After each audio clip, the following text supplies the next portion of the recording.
Hello everyone, hope you guys are doing well. This is C A Priyarani और आज हम unit first of a second chapter theory of demand and supply revise करेंगे, which is very important. So let's start revision with me.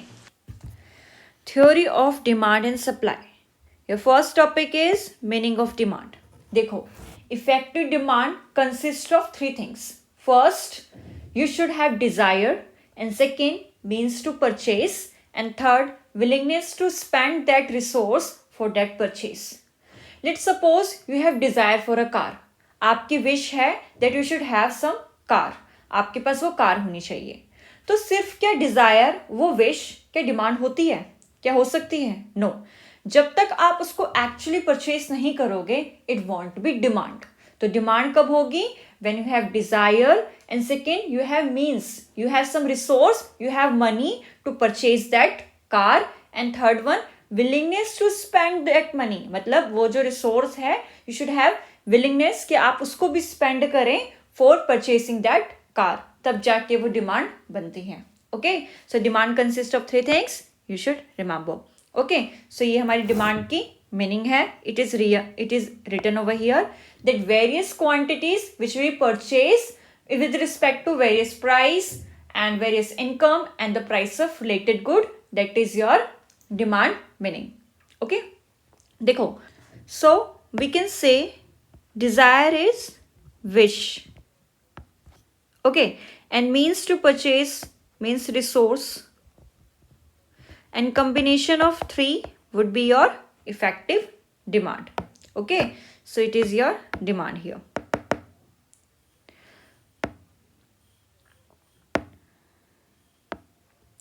Now another two things which is very important with respect to quantity demand that you need to remember. Okay, first, quantity demand is always expressed in terms of price. हमेशा जब भी हम quantity demand की बात करते हैं, हम price के साथ करते हैं कि हम इतने प्राइस पे इतनी क्वांटिटी लेना चाहते हैं। For example, this pen if you want to buy, आप बोलेंगे एक पेन इतने प्राइस पे, मैं 10 पेन इतने प्राइस पे लेना चाहूंगा। ऑब्वियसली कम प्राइस पे ही लोगे आप ज़्यादा। आप बोलोगे बल्क में इतना क्वांटिटी है, इतने प्राइस पे लूंगा। सो विच इज शोइंग जो आप क्वांटिटी डिमांड है, you are expressing with respect to price कि इतने प्राइस पे इतने, इतने प्राइस पे इतने, at the different price different quantity. And another is that quantity demand is a flow concept that you expressed per period of time कि एक दिन में कितनी डिमांड है, 1 week and your per month. So this is your per period of time. It is not a stock concept, it is flow concept. Okay, so first it is expressed at a given price and it is flow concept. Okay, another what determines demand.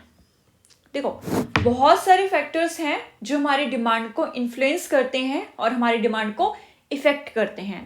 Will read one by one. First is price of the commodity. सबसे पहले तो price से effect करती है।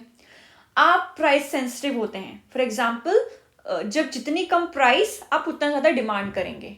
ठीक है, कैसा हमारा रिलेशन है इसके साथ? We can say inverse relationship और नेगेटिव रिलेशनशिप। जब भी प्राइस कम होगी हम ज़्यादा डिमांड करेंगे और प्राइस ज़्यादा होगी तो हम कम डिमांड करेंगे। So there is negative relationship और इनवर्स रिलेशनशिप। ओके, दूसरी चीज़ जो हमारी डिमांड को इफेक्ट करती है is price of related goods. Related goods is of two types. First is complementary, another is substitute goods. I think something is written wrong here. It should be good. Okay, complementary good. देखो, complementary goods वो goods होते हैं जो हम साथ में consume करते हैं और साथ में परचेज करते हैं। ठीक है, for example car and petrol, pen and ink. So these are the examples of the complementary goods. इसमें क्या होता है, एक की प्राइस कम होती है तो दूसरे की डिमांड बढ़ जाती है। फॉर एग्जाम्पल, अगर पेट्रोल की प्राइस कम होगी तो obviously we will increase our demand of car की डिमांड बढ़ जाएगी। तो what we are seeing here that decrease in price of the commodity will lead to increase in demand of its complement. Okay, so there is inverse relationship or negative relationship here. हम आगे इसमें पढ़ेंगे, it is known as cross elasticity of demand. Okay, cross price relation. Another is substitute good. Substitute good होते हैं जो हम एक दूसरे की जगह यूज कर सकते हैं। we can use in place of one another. Okay, for example, popular tea और coffee. टी की जगह हम कॉफी यूज कर सकते हैं, कॉफी की जगह हम टी यूज कर सकते हैं. These are substitute of one another. Okay, अगर आपकी टी की प्राइस कम हो जाती है तो क्या होगा, लोग टी को कंज्यूम ज्यादा करने लग जाएंगे. It means decrease in price of the tea will lead to decrease in demand of the coffee, क्योंकि हम किसकी डिमांड बढ़ा देंगे, टी की डिमांड बढ़ा देंगे. It means there is a positive relationship. It means decrease in the price of the tea will lead to decrease in the demand of its substitute. So there is positive relationship. Okay, another thing or another factor which influence demand is disposable income of the consumer. Disposable income means that purchasing power क्या है consumer की, कितना spend करता है अपने income का, that is disposable income. देखो, normally जब इनकम बढ़ती है तो हम अपने खर्चे को बढ़ा देते हैं, हम ज़्यादा कंज्यूम करते हैं. बट इट ऑल्सो डिपेंड्स कि कौन सी गुड्स हैं. नॉर्मल गुड्स के केस में तो ऑब्वियसली जब इनकम बढ़ेगी तो हम ज़्यादा कंज्यूम करेंगे, ठीक है, हम ज़्यादा बढ़ा देंगे उसकी quantity demand. But inferior good के केस में ये ऐसा नहीं होता, this is opposite. Inferior good के केस में जब हमारी इनकम बढ़ती है तो हम इसकी डिमांड कम कर देते हैं, ठीक है. अब भाई ऑब्वियसली हम इंफीरियर से सुपीरियर में आएंगे जब हमारी इनकम बढ़ी है, तो there is negative relationship. Okay, normal goods के और एसेंशियल गुड्स में हमारा पॉजिटिव रिलेशनशिप होता है. बट नॉर्मल गुड के केस में तो बढ़ता ही है, लेकिन जो नेसेसरी थिंग्स होती हैं, हमारी एसेंशियल थिंग्स होती हैं, उसके अंदर पॉजिटिव तो रिलेशनशिप होता है बट प्रोपोर्शनली कम होता है. Okay, another is taste and preference of the buyers. लोग क्या पसंद करते हैं, उसके लाइक्स एंड डिसलाइक्स भी बहुत ज़्यादा इफेक्ट करती है हमारी डिमांड को. तो देखो, इसके अंदर 4 चीज़ें हैं इंपॉर्टेंट जो हम स्टडी करेंगे.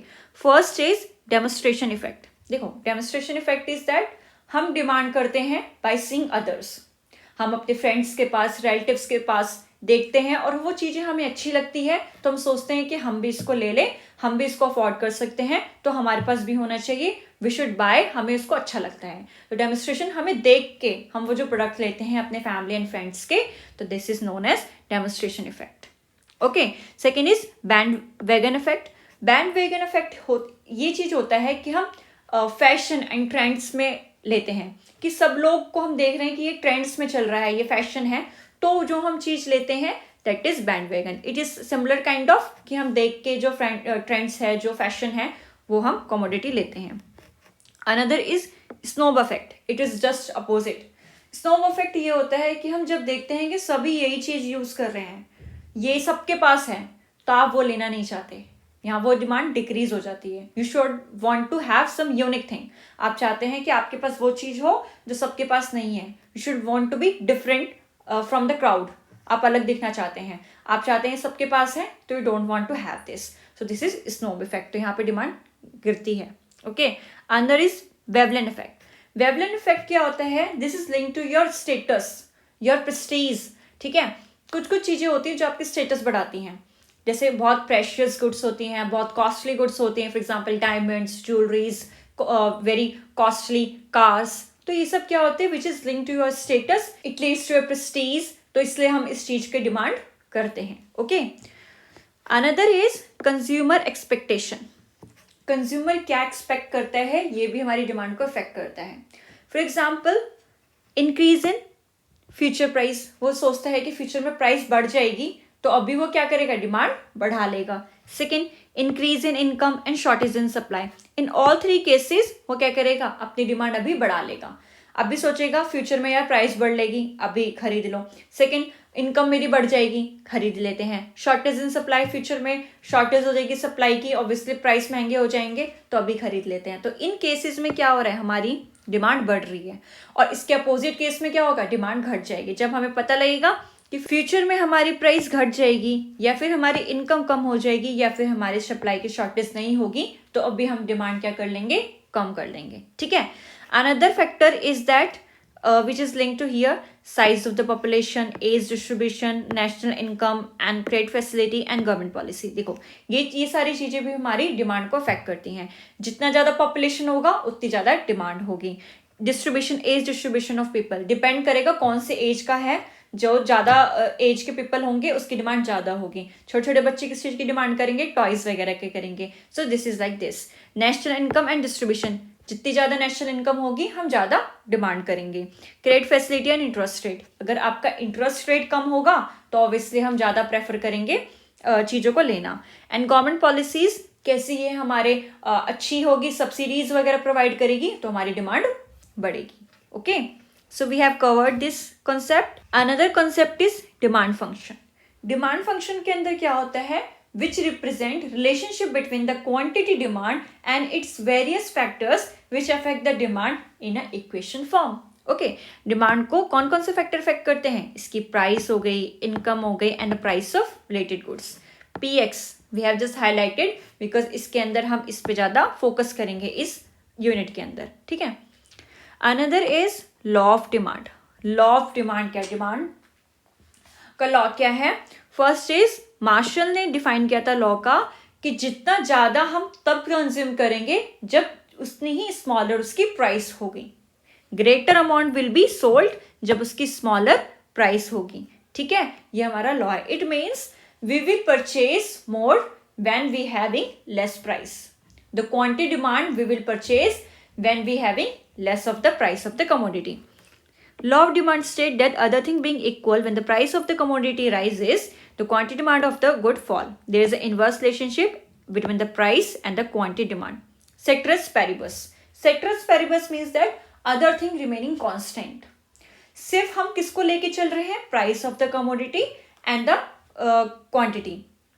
हम और कोई फैक्टर्स को नहीं लेके चल रहे प्राइस के अलावा, तब हमारा लॉ ऑफ डिमांड वर्क करेगा। और सारे फैक्टर्स होंगे फिर तो दूसरे फैक्टर की वजह से इधर उधर हो सकती है ना आपकी डिमांड।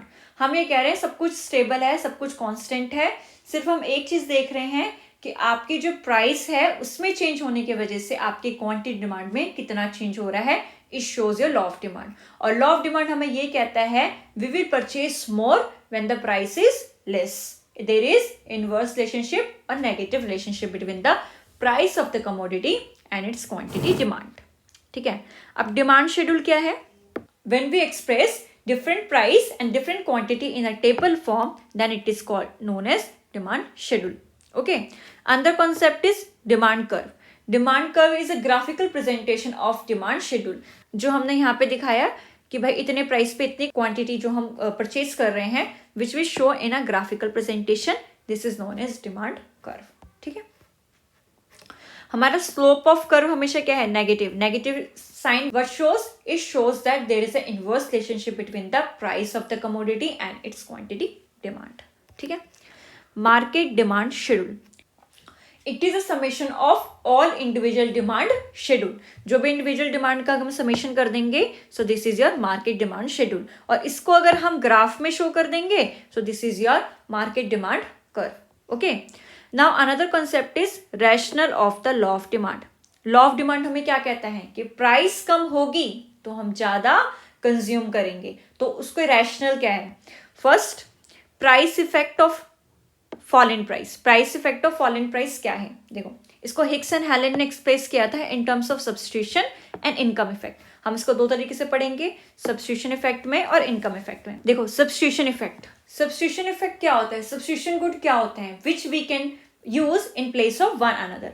हम एक दूसरे की जगह हम उस गुड्स का यूज करते हैं तो उसको हम सब्स्टिट्यूशन गुड्स कहते हैं। सब्स्टिट्यूशन इफेक्ट में क्या होता है, जब एक की प्राइस कम होती है ना तो हम उसको ज्यादा कंज्यूम करने लग जाते हैं।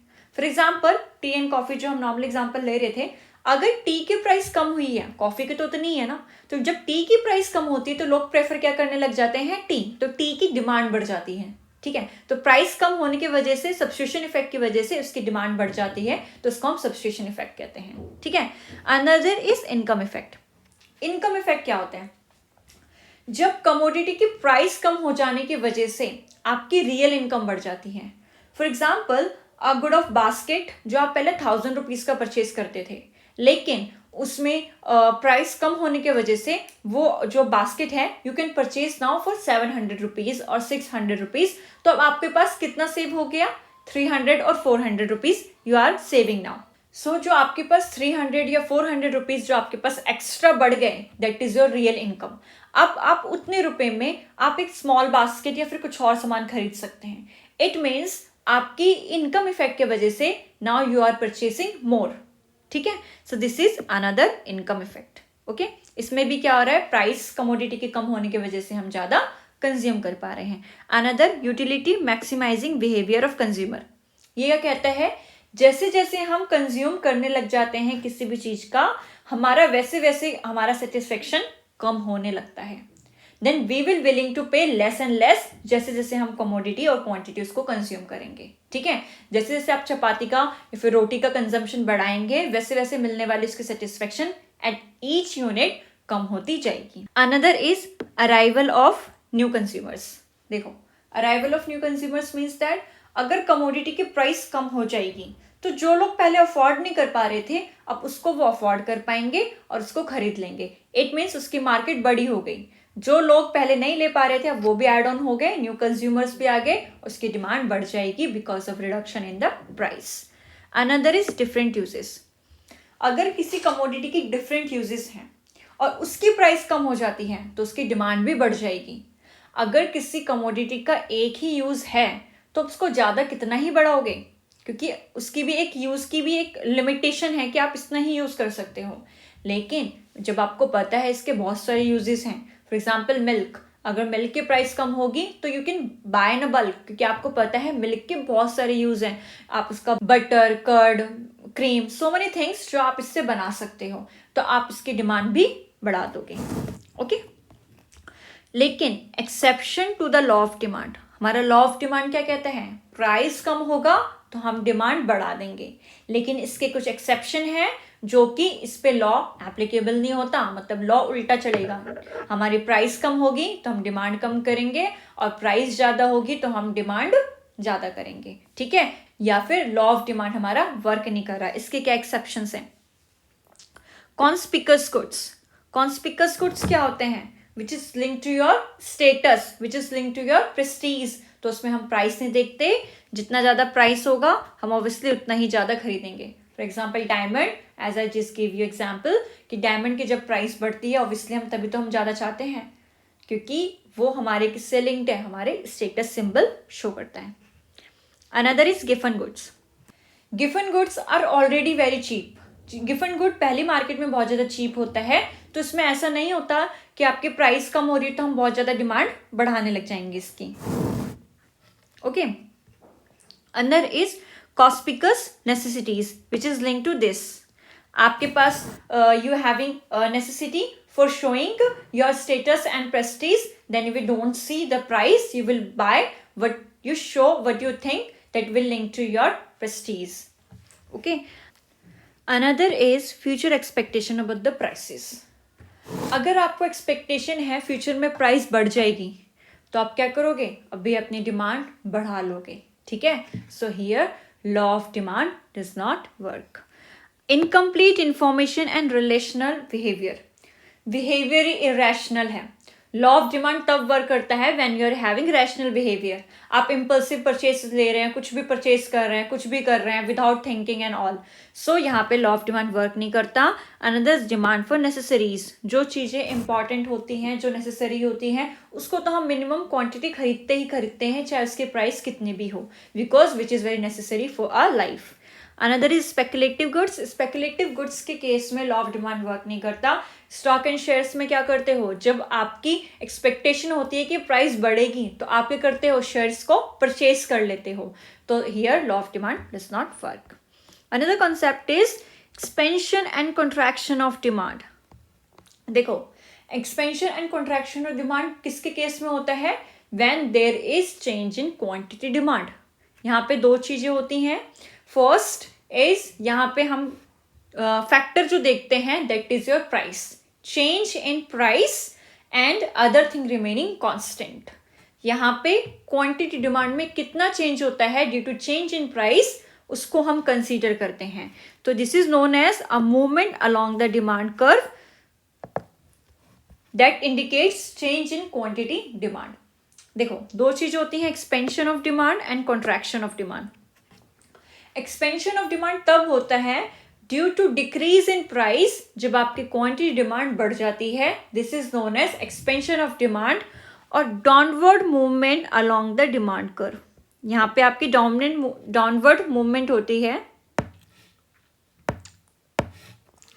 Downward movement along the demand curve, यहाँ पे आपकी क्या होती है, डाउनवर्ड मूवमेंट होती है in case of expansion. Another is contraction, contraction में क्या होती है कि आपकी डिमांड कम हो जाती है due to increase in price, price बढ़ने की वजह से आपकी डिमांड कम हो जाती है, this is known as contraction of demand. और decrease in demand, there is movement upward along the demand curve, यहाँ पे मूवमेंट कैसी होती है, अपवर्ड होती है अलोंग ए डिमांड कर्व, यहाँ पे जो भी मूवमेंट हो रही है आपकी डिमांड कर्व में ही होती है, ठीक है। Another concept is increase and decrease in demand, increase and decrease in demand तब होता है due to change in another factor, यहाँ पे price is constant and other factors को हम कंसीडर करते हैं, so it is known as increase and decrease in demand curve. There is shift of demand curve, यहाँ पे शिफ्ट ऑफ डिमांड कर्व होता है, राइटवर्ड शिफ्ट और leftward shift. Increase in demand, increase in demand तब होता है, आपकी demand तब बढ़ जाती है due to favourable change in other factors, favourable change होता है अदर फैक्टर्स में तो आपकी डिमांड बढ़ती है, so there is rightward movement, increase in demand. और डिक्रीज इन डिमांड, जब आपकी डिमांड कम हो जाती है due to unfavourable changes, so this is decrease in demand और लेफ्टवर्ड शिफ्ट।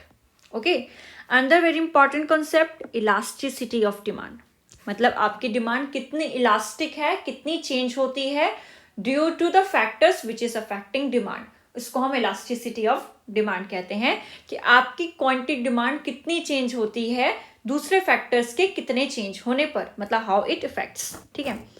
तीन तरह की है हमारी price elasticity. Price elasticity of demand के अंदर हम देखेंगे कि कितने प्राइस चेंज होने पर हमारी डिमांड कितनी इफेक्ट होती है, that is your price elasticity of demand. इसके 4 मेथड्स हैं for calculating. First is percentage method, we calculate percentage change in quantity demand divide by percentage change in price, so we'll get the answer. Second is point elasticity, इसके अंदर हम different points पे, here it is, जहाँ पे हम elasticity देखते हैं, here demand elasticity is 0, here less than 1, equal to 1, more than 1 and infinity. Okay, third one is arc elasticity, इसके अंदर when the quantity changes are discrete, तब हम arc method लगाते हैं और इसका formula here it is written, ठीक है। अब देखो हम देखते हैं कि जब डिफरेंट ये जो वैल्यूज है इसका मतलब क्या है। जब आपकी इलास्टिसिटी 0 है, इसका मतलब डिमांड में कुछ चेंज नहीं हो रहा है आपकी प्राइस की चेंज होने की वजह से। अब ग्रेटर देन 0 है एंड लेस देन 1, इसका मतलब ये है कि क्वांटिटी चेंज स्मॉलर हो रही है कंपैरेटिवली प्राइस, और ग्रेटर देन 1 होगा एंड लेस देन इन्फिनिटी, मतलब आपकी क्वांटिटी डिमांड ज़्यादा चेंज हो रही है कंपैरेटिवली इंक्रीज इन और डिक्रीज इन योर प्राइस, ठीक है। And last one is infinity, इसमें क्या होता है, स्लाइटली प्राइस चेंज भी आपकी क्वांटिटी डिमांड को बहुत ज़्यादा इफेक्ट करता है, ठीक है। Last one is total outlay method of calculating price elasticity. Total outlay मतलब टोटल एक्सपेंडिचर, आपका टोटल एक्सपेंडिचर, सेलर का टोटल रेवेन्यू, ठीक है। तो मतलब आपका टोटल एक्सपेंडिचर टोटल रेवेन्यू कितना इफेक्ट करता है due to change in price, this is total outlay method. First हम डिस्कस करेंगे price elasticity of demand equal 1 और यूनिटी। आपका 1 कब होगा, हियर इट इज, जब आपके प्राइस घटने या बढ़ने से आपका टोटल रेवेन्यू सेम रहता है तो हम यूनिटरी कहते हैं इसको, ठीक है। आपकी इलास्टिसिटी यूनिटरी है। ग्रेटर देन 1 कब होगी, जब आपके प्राइस घटने पे आपका टोटल रेवेन्यू बढ़ जाता है एंड वाइस वर्सा। यहाँ पे आपकी ये रही, आपके प्राइस बढ़ने पे टोटल रेवेन्यू घट गया एंड प्राइस के घटने पे टोटल रेवेन्यू बढ़ गया, so here it is elastic. And the third one is less than unity, it means in elastic, जब आपके प्राइस पे बढ़ने पे आपका टोटल रेवेन्यू भी बढ़ जाता है, in the same way price के घटने पे टोटल रेवेन्यू भी कम हो जाता है, सो दिस इज इन इलास्टिक और लेस देन 1। टोटल रेवेन्यू हमारी 2 चीज होती हैं, total expenditure is price into quantity sold. तो इसमें दो चीज का इफेक्ट होता है, first one is of price and second one is of quantity. ठीक है, अब हम बात करेंगे determinants of price elasticity of demand. Price elasticity of demand को कौन कौन सी चीजें इफेक्ट करती हैं? ठीक है, इलास्टिसिटी ऑफ डिमांड को कौन कौन सी चीजें इफेक्ट करती हैं? First is availability of substitutes. जितने ज्यादा सब्स्टिट्यूट अवेलेबल होंगे उतनी ही ज्यादा इलास्टिसिटी होगी। ठीक है, price of position of A commodity in the consumers budget. आप अपनी इनकम का कितना प्रोपोर्शनेट कंज्यूम कर रहे हो वो डिपेंड करता है आपकी इलास्टिसिटी में। जितना ज्यादा मेजर होगा प्रोपोर्शनेट उतनी ही ज्यादा इलास्टिसिटी होगी। Third one, nature of the need of that commodity satisfied. Depend करता है कौन सा गुड है। अगर आपकी नेसेसरीज गुड है तो आपकी डिमांड इन इलास्टिक होगी, इतना डिफर नहीं करेगी बिकॉज आप मिनिमम तो कंज्यूम करोगे ही। लेकिन वहां पे लग्जूरियस गुड्स होगी तो उसमें आपकी डिमांड इलास्टिक होगी। Number of uses to which a commodity can be put. जितना ज्यादा उसके नंबर ऑफ यूजेस होंगे उतना ही ज्यादा इलास्टिक होगा। Time period, short period and long period. Long period पे आपकी डिमांड इलास्टिक होती है, आपका टाइम होता है, you can adjust, but short period में इनइलास्टिक होगा। कंज्यूमर हैबिट, कंज्यूमर हैबिट लोगों की हैबिचुअल होती है। If you are habitual, if you are of anything alcohol and something, तो आपकी डिमांड इनइलास्टिक होगी। ठीक है, tight demand. Tight demand is जो हम एक साथ डिमांड करते हैं, इसमें नॉर्मली आपका इनइलास्टिक रहता है। ठीक है, प्राइस रेंज डिपेंड करता है, जो ज्यादा महंगी चीजें होंगी या फिर बहुत ही ज्यादा सस्ती चीजें होंगी तो उसमें आपकी इनइलास्टिक होगी, एवरेज में आपका इलास्टिक रहेगा।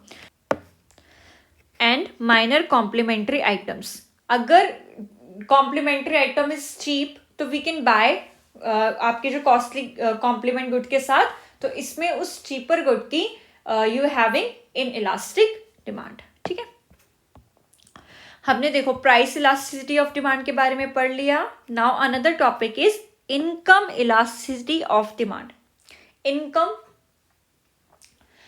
की वजह से आपकी डिमांड कितनी इफेक्ट होगी, that is your income elasticity of demand. इसका फॉर्मूला है percentage change in demand due to percentage change in income. Income की चेंज की वजह से आपकी कितनी डिमांड इफेक्ट करेगी, that is your price elasticity of demand.